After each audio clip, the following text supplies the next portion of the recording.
What's going on in your life, man? Everything good? I always like catching up with Everything's you. great, man. Yeah? Let's see. I just got done with we just got done with mini camp and OTAs, which was Yes. a blast. It Hmm. was what was really fun this year was we had like 99% attendance for almost the entire thing, which we haven't had since probably 2019. So that's pretty fun when all the boys are back. You get to, do all the workouts, go to the meetings together, practice a little bit. And then for like the first, what is it? For the first 5 weeks, you're done every day, like at 1 or 2 o'clock.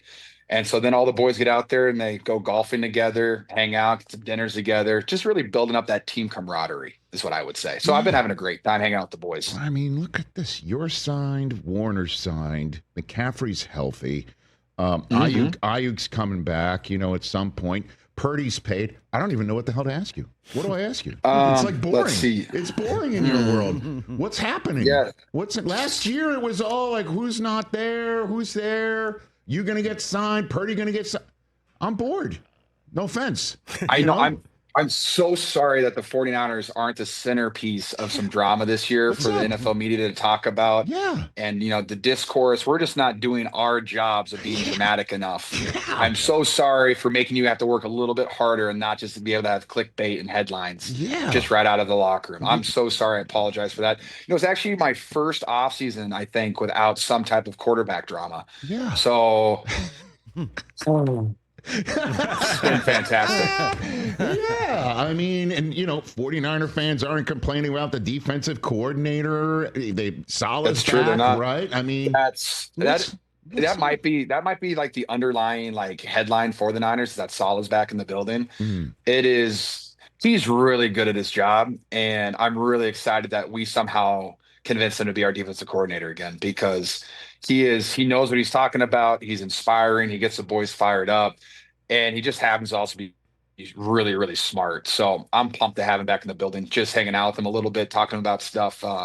You can just tell he's ready to roll this year, and he's going to get the boys fired up. All gas, no brakes, right? That's what he does. Yeah, that is. That's Yep, him. violence is coming, is what I would say. Okay, that sounds very Game of Thrones-ish. Oh, wait a minute. Thank you. I just found out what. Oh, that's right. I totally forgot. Now the conversation is Purdy worth it. You know what I mean? Oh, Now, hey, Yeah. we landed You're on right. something. You're right. Is he worth it, George? You're going to hear that. I am. You're No, going to hear that. I've heard it multiple times already. I would say I don't know what his winning percentage is, but when you win a lot of games and then the only 2 years you go to NFC Championship or better, I think that's decent. And one of my favorite things about Purdy is everyone calls him the checkdown merchant. And then like the last 2 years, he's had the least amount of checkdowns in the NFL as a starting quarterback. So I think he's doing pretty well.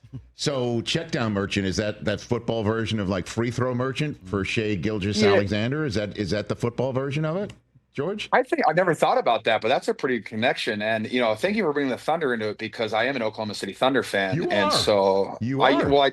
I lived in Norman, Oklahoma for 3 years, so I went to the playoffs when it was Durant, Harden, and Westbrook, and so that was pretty fun to watch. I've been a Thunder fan since high school, and very excited to see what they're doing. I got to go to a game back in I think that was March. Mm-hmm. And Shea put up 50 points, put up a nice 50 burger for me. I was blown away. Those guys are really good at basketball. And, me and Pat McAfee aren't really on speaking terms right now, but we're not, but it's okay because I still respect Pat. And I do say it's hard for me to not root for the Pacers because I'm a Midwest guy and seeing, I like Indiana. So I am a fan, but just not right now, unfortunately. Okay, George, we're going to stir something up right now. Chris, can you tweet out George Kittle rooting against Brock Purdy's BFF and college roommate in Tyrese Halliburton? Can you? And that's creating dissension in the 49ers locker room, right? Yes, it is. Dissension. Yes, it's creating dissension. And college yes, it roommate. is. Got it. Yeah. That's definitely happening. But just because, look, there's no bad blood between Iowa and Iowa State for me now that I'm now that I'm not in college anymore. But it doesn't mean I have to root for Iowa State people. I respect them. Now, would I root for an Iowa State player over a Nebraska player? 100% I would. That's a no-brainer as well. So I do have 2 Nebraska players in my locker room this year, but they're both really nice guys. And I just say, they like to say, "Go Big Red" to me, and I say, "Go Big Red, go home." Okay. Something like that. All right. So then now tweet out he's creating a problem with bussing with the boys. Now he's no longer with the boys, just as they're going to Nashville for Tight End University. Please tweet that out. George, you are just so controversial today. Wow.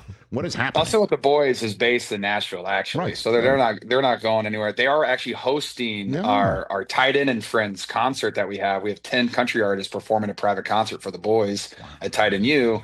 And Will and Taylor are actually our hosts of the event, which I'm pretty excited about. Did you see Taylor Lewan's first pitch, George Kittle? Did you see that? I honestly, I watched it and then I immediately tried to flush it, but I just couldn't. I've actually had nightmares about it because I've been asked to throw out a first pitch before, and like that's just nightmare fuel for it. And then you have a guy like Will Compton going out there like it's nothing, just delivering a strike right down the middle. Yeah. You know, some guys got it, some guys don't, and you know that is what it is. And it's fun too. I'll be on Bus with the Boys tomorrow, so I'll probably just talk about that for the entire duration. Oh, of the you show. have to, because he can't. I mean, literally, look where that ball's headed. I mean, it's just. It's like he did this on purpose. He had to have. I think he got distracted by the lady in yellow. That's a lot of yellow. That's a lot of yellow. You got distracted. Actually, that's tough. That is like a stoplight: red, yellow, and then the green seats. Yeah. You know, it's pretty much it. You know. So you won't do a first pitch because you don't want to be. You want to. You don't. No. It's just not your tool. Oh. I would say that, though, I got asked to do it for the Cubs one time, and I just couldn't make it work for my schedule. But I said at some point I would love nothing more than to throw out a first pitch in Wrigley. That would be pretty special. Okay. All right. I've drank a lot of beers in those bleachers. I'd love to take me out to the ball game. That would be good. You do the whole thing. I would, George. I would do that as well. I would have a lot of fun. We're just trying to make dreams come true here. Catch the Rich Eisen Show live weekdays from 12 to 3 p.m. Eastern on Roku Sports Channel in the U.S.